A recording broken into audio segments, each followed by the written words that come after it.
Elon Musk says ads are a must for Twitter? Let's find out. Elon Musk, who tried to buy Twitter for $44 billion, but stepped back because he thought that the numbers about the amount of fake accounts on Twitter were not right, has finally talked to the employees. This is the first time that he's done that. Let's get into the details of this for our video for today. Without further ado, let's dive right in. Musk, a prolific Twitter user, has said it needs to be taken private to grow and become a genuine platform for free speech. Elon Musk addressed Twitter employees for the first time recently, expressing his view that Twitter would need to cut its headcount, but offering few other new details about his $44 billion planned takeovers of the social media company. Musk appeared via video call 10 minutes late to what turned out to be a freewheeling question and answer session moderated by a Twitter executive, in which Musk pondered about the existence of aliens and other space civilizations, and his view that Twitter should help civilization and consciousness. The Tesla chief executive, who is also CEO of the rocket company SpaceX, told Twitter staff he wants to raise the service's user numbers from 229 million to at least 1 billion people, and said advertising would remain important for the company, despite previously saying he believes Twitter should not serve ads, according to audio of the meeting. One of Musk's main points at the meeting was to make Twitter so compelling that you can't live without it, Weinstein tweeted. Musk, who has more than 98 million followers on Twitter, is one of the platform's most productive users, also says that while some people use their hair to express themselves, I use Twitter, according to Weinstein. I think advertising is very important for Twitter, Musk said. I'm not against advertising.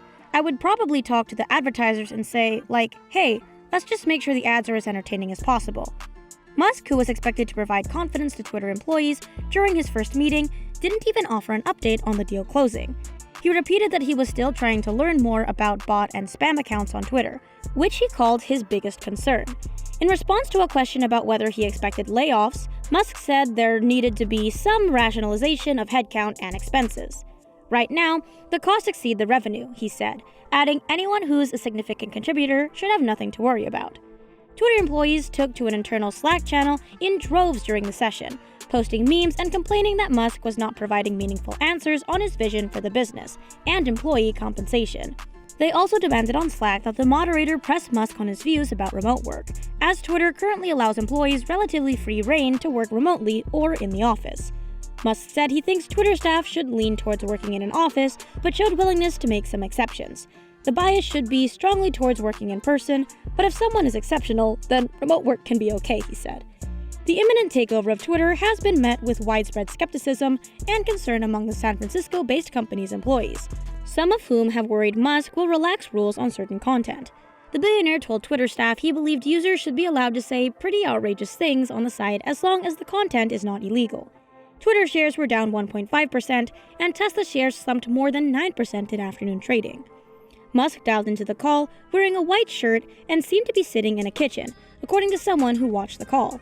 When he turned off his video at the end of the Q&A, his avatar appeared to be two heads in the shape of the number 69, an apparent reference to a sex position, the source said.